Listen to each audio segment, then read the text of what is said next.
because you have a loved one with a developmental disability, there's this overhanging, looming question of who will be there for your loved one for a time when you can't be.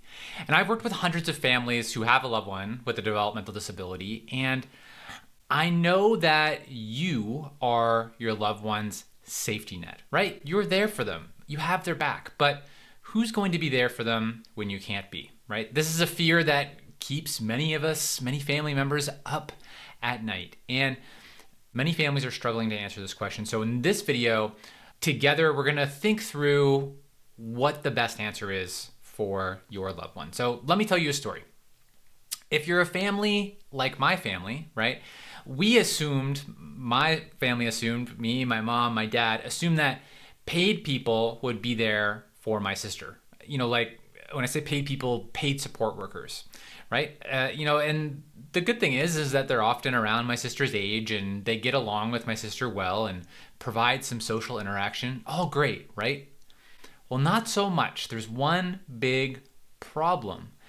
In my sister's experience and my family's experience, 99% of these paid support workers, right, leave. They act like my sister's friend, but they're not actually my sister's friend. When their, life events change or they go to get another job or whatever it is, move away, they don't stay in contact. And this is repeated over and over and over. And to give you, how did I come up with 99%? My sister's had over 200 paid people in her life so far, right? Helping her with personal support in the community, help with speech, mobility, the list goes on and on and on. Of those 200 people, how many of them stayed in my sister's life after no longer working with her? 3, right? So not quite 99%, but it's like 98.5%, okay? So we need to be aware of this, right? We can't just bank on paid supporters being there because they act like a friend, but do they really have our loved one's best interest in mind?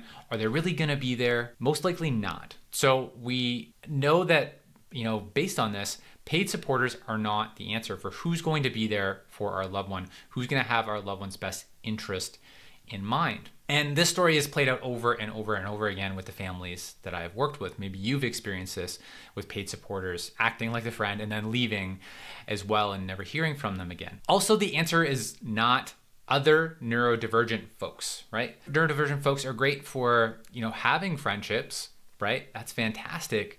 But they are not the people that are going to have your loved ones back over the long term, because if you think about what your loved one's going to need in the long term is help to make decisions, help to figure out what's right for them. And other neurodivergent folks are also trying to figure that out for themselves, or maybe they're looking for the same type of support. So if it's not paid supporters, it's not other neurodivergent folks, then who? What's the answer? And most likely the right answer, or the best answer for your loved one, is neurotypical people who are in freely given relationships with your loved one. Why? Well, they stick around. They have your loved one's back, right? And they like your loved one and love your loved one for who they are. Now, the question is, how do you get those people, right? You're most likely thinking like, yes, this is the answer, but sometimes you can feel like there is no one. So I often talk about this concept of a support circle. And in this video, I'm going to simplify a support circle even further and give you just a next step you can take. But if you want to learn more about support circles, you can click on a video at the end. I'll have it at the end of this video for you. Okay, so I'll link to it at the end of this video. And I'll put the link in the show notes as well, so you can go and get those. But for right now, I want to start very simple. I just want you thinking about who is just one neurotypical person that's not paid, that would be interested in getting to know your loved one more, maybe spending a little bit of time with them. It could be, I'll give you some ideas. It could be a sibling, it could be a cousin, it could be a neighbor, it could be a previous support worker, it could be a church member. It could be anyone who's shown an interest in your loved one, right? And I mentioned previous paid support worker because there are that 1 or 2% that do stick around and do remain in friendship. Okay, so previous paid support workers who are interested in sticking around your loved one's life where there's a real friendship. Great. So I want you to identify that one person, and you can help to facilitate that connection between that person and your loved one. It could be, try and find a common interest, right? Or something that would bring that person, your loved one, together. It could be going for a walk. It could be texting each other funny pictures or memes, right? It could be doing a video chat, once a week or once every couple of weeks, once a month. It could be playing a game together in person or online. It could be just sharing a general interest that they have together. Maybe it's a specific type of movie or something like that. So the options here are really limitless. The key here is that relationships take time. That's why I'm giving you one simple step. They take time, they take intention. So I want you to be playing the long game here, right? Invest in those freely given neurotypical relationships.